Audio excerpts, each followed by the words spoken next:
Undertale is one of those rare games that flip the whole RPG formula on its head. You see, on the surface it looks like a simple retro style indie title, but it's not about grinding levels or stacking stats like in any other RPG.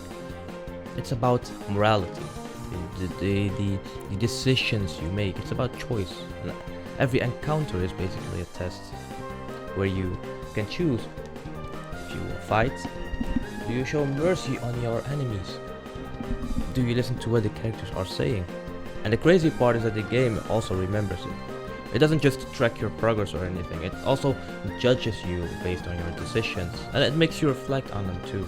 Now, speaking personally, this game was very amazing and I enjoyed every second of it. The first time I played it, I went neutral and thought that sparing just the main cast was enough for a passive strat, but apparently not. So I had to. I finished the neutral route and I went again to play to spare everyone and achieve the true pacifist ending. And honestly, I didn't even mind because the game is pretty good, you know. I might even go 3 for 3 and do a genocidal run on the main channel. I will put a link in the description for my main channel. But here's the thing. Even though it looks very simple, the writing and the dialogue and those little emotional gut punches hit harder than most big budget games I've played. For me, Undertale is really in the top 10 greatest games of all time. In my opinion, my top 10 favorite. It's like on a 6, 7. That aside, the whole game and the themes and the concept about it is what gets me really curious. You see, humans are emotional creatures, you know. We will throw away a perfect win just because it feels wrong. Like Toriel in the beginning, you could kill her, but it feels like betrayal. So a lot of people will refuse to kill her as she was a character who cared for you, saved you, and took you into her house so that you could have a happy life. You see, we act on dignity, guilt, and also empathy. But what about an AI? The leveling up mechanic isn't the same as it is in other games. Everything has consequences, so will it care about the other NPCs or will it just chase efficiency and the grind and keep leveling up? Will it choose butterscotch or maybe cinnamon? Will it have mercy on all NPCs or will it be neutral about it and fight all the monsters that will be hostile against the AI? So I have set up a challenge, kind of like a big project, and the challenge is that I'm gonna let an AI play Undertale, and every hour it has to send me a report of 5 sentences explaining what it did, why it did it, what it thinks of certain characters, and what its goals are for the next hour. And in this first episode we're gonna build the whole blueprint, setting everything up and teaching the AI how to actually see the game. By the way, I almost forgot to say it, but at the end of this series I'm gonna release the full gameplay of the AI and put it on I think on this channel. I don't know, I'm still thinking whether I should put it on the main channel or this channel. Anyway, I'm gonna make a post when it's ready and add the link to it so you can see it if you're interested. So enough philosophy and everything. Let's get started with making the skeleton of the AI and all its organs. Let's go. Okay, now I want to show you the whole repository, and let's start with config. I have a lot to say about config and the whole reward system, because here's the tricky part. Undertale is not like most RPGs. Normally if you kill an enemy or spare it, the world barely reacts and you get some XP, maybe some gold, and if you're really lucky, an item.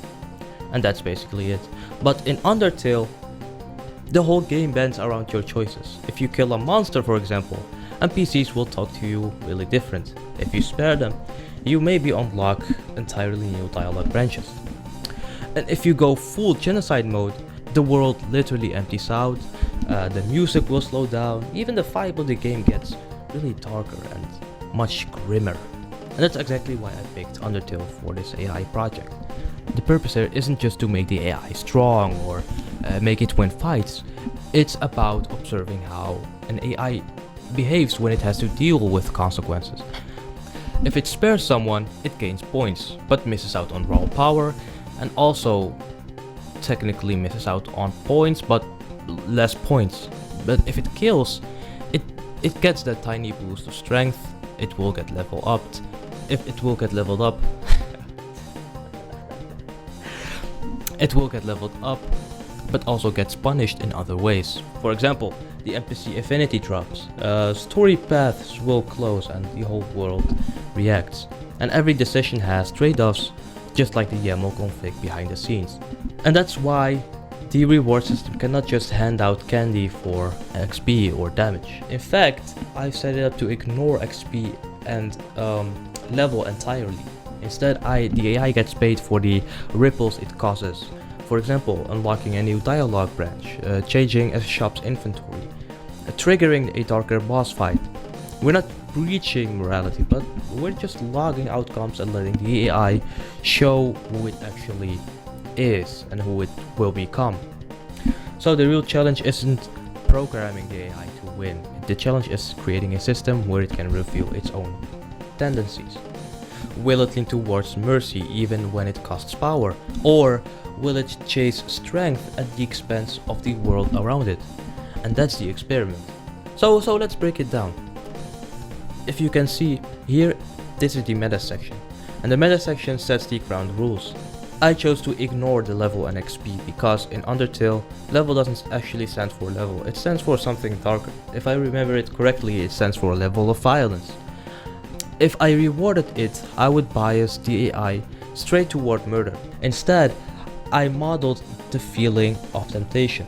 A tiny signal of power gained when you kill and a tiny cost for sparing a hostile monster. But its subtle capped never outweighs the larger consequences. It's just enough to make the trade-off real.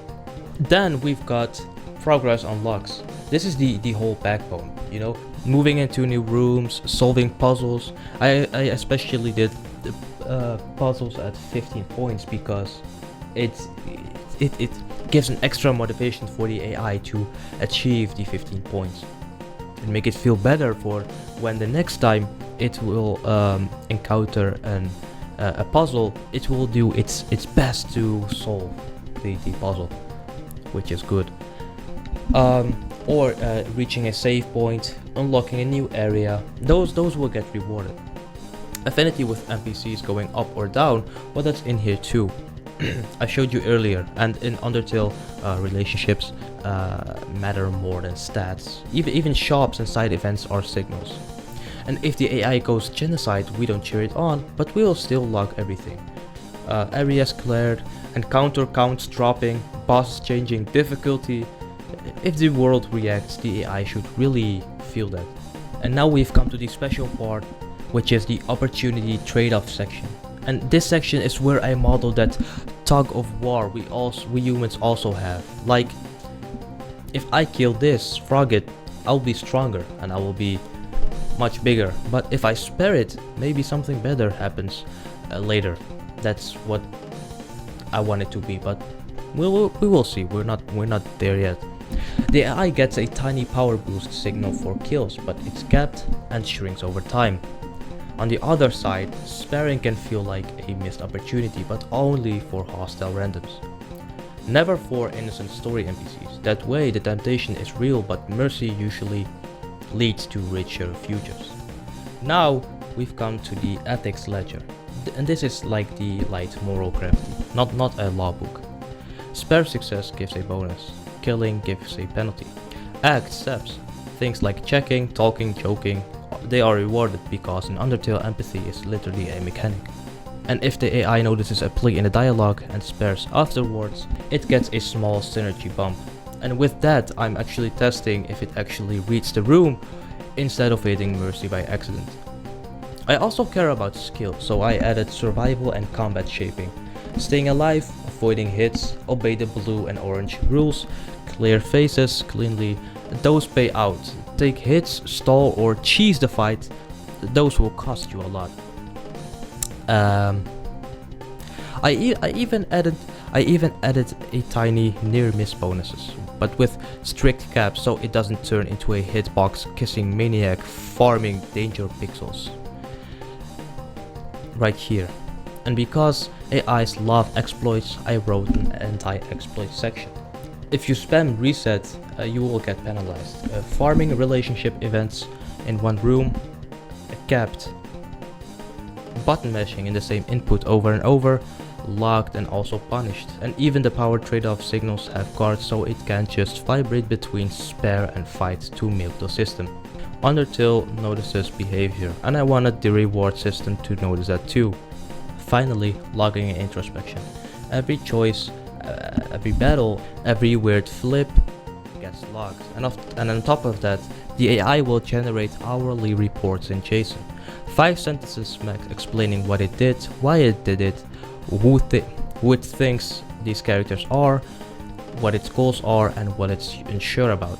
And that's the part I'm excited for. I mean, imagine the AI sparing Toriel and writing back. Detected plea intent, decided to show mercy. Goal is to exit the ruins without harm, and impression of Toriel is gonna be protective. That's not faking feelings, that's observable reasoning tied to evidence. And I'm really curious how it actually will turn out. But that's the whole point of this reward.yaml.